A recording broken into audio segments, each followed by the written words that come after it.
All right, winners and losers of free agency, always a fun thing to talk about. We're being negative with this one. I'm going to make a winners video as well, but this is the losers video. These are the 7 losers, and I want to be very clear right off the bat how I define a free agency loser. This does not mean you got worse. This means that you did not use your assets the way I think that you should have, or did not get the most out of the assets. For example, if you had if you had $100 million in cap space and you spent it all on a punter that's really good, okay, you got better. You got a better punter. That's still, you'd be a loser because that's a bad contract, right? So that's how I view it. Let's just get into the list, starting off with number 7. Number 7, I'm going with the Cleveland Browns here, and this is mainly due to the Jerry Jeudy contract. To be honest, there weren't 7 good losers. I thought I went with the Browns as they're 7th on the list. The Jerry Jeudy extension came out today, and that's kind of the main reason they're here. Because I don't hate all the moves they've made. I think adding Jameis Winston is actually a pretty solid move. I think that makes sense to make sure to have the backup position intact. I would have liked to see them re-sign Flacco as well personally, but I get why they went with Winston. I think adding Zadarius Smith keeping Zadarius Smith is a good move. It's just the Jerry Jeudy thing. They're not massive losers. Like I said, there isn't 7 good losers, but I thought they overpaid for the extension for Jeudy, which they didn't even have to sign an extension. He was under contract for another year, so didn't fully understand that one. So not massive losers, but I think slight losers here. They've done a lot else really well, but again, gotta have a 7th. They're number 7. Let's move on to number 6. Another team that isn't a massive loser is the 49ers, who I still put here because, I don't know, a couple of these contracts are a bit head-scratchy. Like giving Leonard Floyd a 2-year, $20 million deal feels like a bit of an overpay. Yetur Matos, again, another guy, 2 years, $18 million. I'm not sure if those 2 guys are going to get you $18 million worth of production at the edge position. And given you already have Nick Bosa, I kind of would have rather them just keep Chase Young for that, and you would have saved money doing it. So kind of a weird thing there. And the main thing is, again, adding Devondre Campbell is an interesting move. I don't hate it, but they didn't really address the offensive line position whatsoever. They re-signed a couple of guys, and that's good. I like John Feliciano. Colton McKivitz isn't horrible, but I don't know. I would have liked to see them maybe use the cap space to go there. I like adding Josh Jacobs. That makes sense to me. Making sure that they shore up the backup position, which they obviously have had bad luck there. But again, not massive losers, but didn't love all of the moves they made. Number 5 is the Patriots, who I kind of just don't really get what they're doing here. I kept joking with Kyle, the guy who I host the podcast with, who's a Patriots fan, about how they're just going to sign KJ Osborne and call it a day at the receiver position, and that's what happened. So there you go. The receiver position is still kind of tough. Now, they re-signed a lot of guys they had to re-sign to pretty solid deals. So, to kind of let the guys go that want to let go, I think that's fine. I have no real issue with a lot of that. I just kind of don't really get what the plan here is. Adding Jacoby Brissett, does that mean you're not going quarterback here? But if you are, isn't it almost better to not go after a guy like Brissett, but maybe go after a guy why not go after Fields if you're not going to go quarterback here? Or if you are going to go quarterback, this is an awful situation to put a young quarterback into. So again, I think the top 4 I feel pretty good about. These ones I'm not going to crush, but not crazy either. Number 4 is the Arizona Cardinals, which I almost kind of feel like at this point, if this is what you're going to trot out there for Kyler Murray, just I don't know.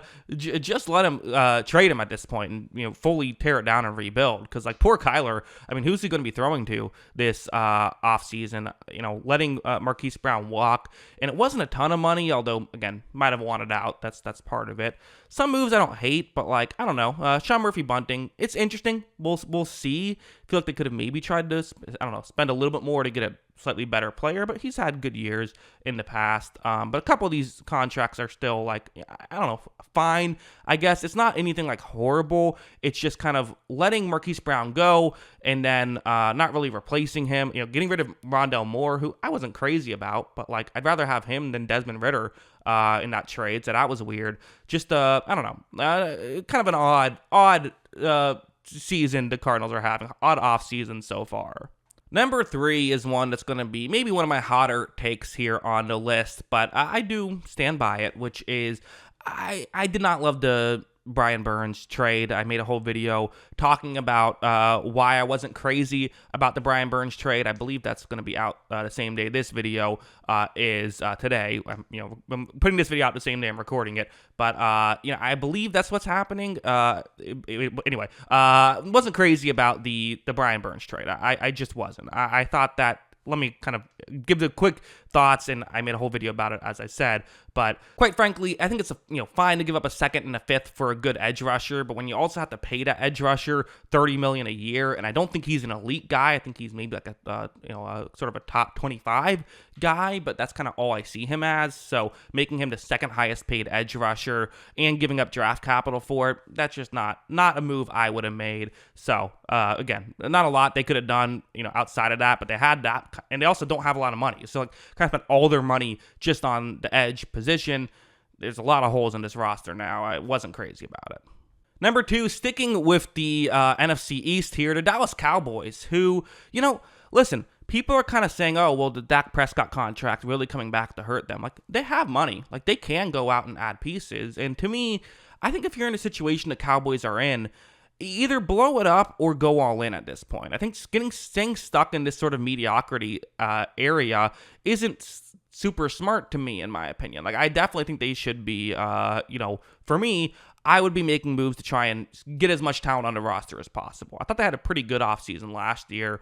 I think that's what I would be doing again, trying to make sure you can add pieces as much as possible to try and, make this roster as good as possible as you can go out and try and win a Super Bowl potentially. CeeDee Lamb is great, but we see it happens time after time where teams do well in the regular season when they don't have wide receiver depth because you don't always play teams with great secondaries. But in the playoffs, when you have good secondaries you're going to go up against, or at least secondaries that know how to take away a number one option, like, you need other guys to come through.